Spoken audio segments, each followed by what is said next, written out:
So I wrote that down. I made a note of it. Months later, I debated Gish again. And, of course, he forgot all about that particular incident. He presented exactly the same slide. And I thought, God just delivered us. It's just unbelievable. I can't believe he put up that slide again. And so I had my own little slide, which had the complete quotation. And Gish's reaction, of course, was he got immediately very angry. And Gish's reaction was, well, I cannot possibly quote an entire book. I have to stop somewhere. And I said, well, fair enough. Of course, you don't want to stop before a comma and before the guy tells you, and by the way, I don't believe what I just wrote a paragraph ago.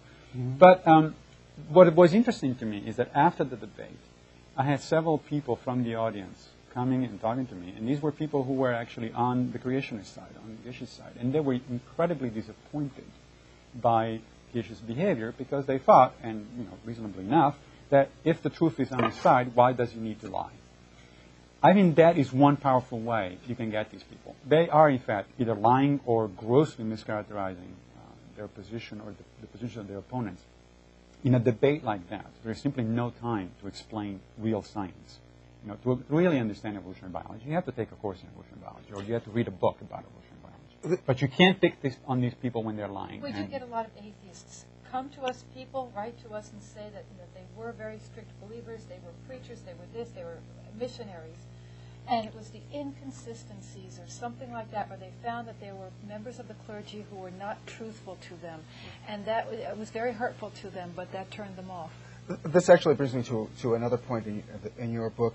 I think that you cover kind of the difference between your position and Richard Dawkins' position vis-a-vis getting into a debate with creationists. And Dawkins just will not do it. Will not lower himself to or not raise. Will not raise. Yeah, that's exactly right. I don't think that's an understandable position. I certainly sympathize with that. Explain to the audience what you're talking about. So Richard Dawkins' position, which again I think is very reasonable, is that scientists should not engage creationists in debate because all that does is sort of to glorify their position, give them a platform, and so on and so forth.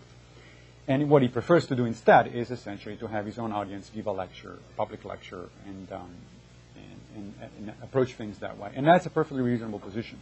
However, there is a difference between Richard Dawkins and, say, myself or other people that do this sort of thing in the United States. Richard Dawkins lives in England. In England, there is not a strong creationist movement, and creationists do not have a platform.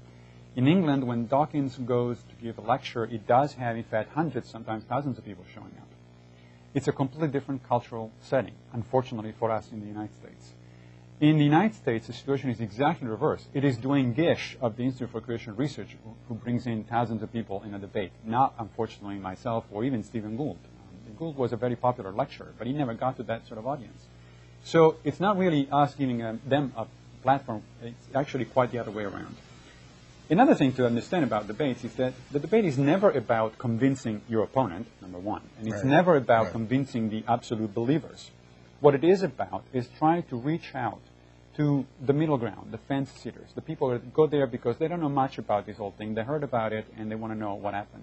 Well, I do debates occasionally, and I get a lot of feedback from people. And it's very often somebody says, months later, or sometimes a couple of years later, they write back and say, you know what, I was at that debate, that got me started thinking about something. I started reading things, and 2 years later, I changed my mind. So it does happen. It does help. Yeah. But mostly, it is about showing that scientists are normal people who can engage an audience without spitting fire, and they don't have these, the horns on their heads and so on and so forth. I mean, that happened to me. I had a creationist coming to me and say, I'm so glad to see that evolutionary biologists are actually normal people. So, as if they were in a position to know to begin with. Well, yes. Yeah. How much time do we have? Like 3 minutes, 2 minutes. Well, we can't get into any more major issues, so let me just ask you a question. What's the most interesting part of your work at the university? Oh, that's an excellent question. It's very difficult. On the one hand, in my research, I think the most interesting part is actually the mentoring of the graduate students. It is just a lot of fun to have these young people who come into your lab, and a lab in a research institute or a research university works pretty much like a Renaissance workshop. You have somebody who knows his trade and is trying to convey that kind of information and knowledge and approach to other people. And it's actually a lot of fun independently of what you find out in terms of scientific discoveries. But I also enjoy a lot the teaching of undergraduates, believe it or not. Several of my colleagues do not believe it, but I think that is the way to reach the next generation. It should be done earlier on, obviously, before college level, but at least at college level, it's a lot of fun. And what are you really focusing on right now in your research? Most of my research in the lab focuses on why is it that some plant or animal species, we work on plants, but it works for both groups, are so good at invading new habitats. So it's a sort of an applied ecology. We're trying to figure out what is in the genetic makeup of certain species that makes them so good at taking over habitats and environments. And won't that have practical applications? Yeah. That should, that's right. Certainly for the world. So you do wonderful things. Thank you. Dr. Pilucci will be with us next week. We're going to discuss the book in a little bit more detail. So join us next week, and Dennis will be here too. So thank you for joining us. But come anyway. Yeah, and this is the latest issue of the American Atheist magazine. It's available now. It's on sale now. You can go to www.atheists.org and get a subscription there. Thanks for joining us on the Atheist Viewpoint. See you next week.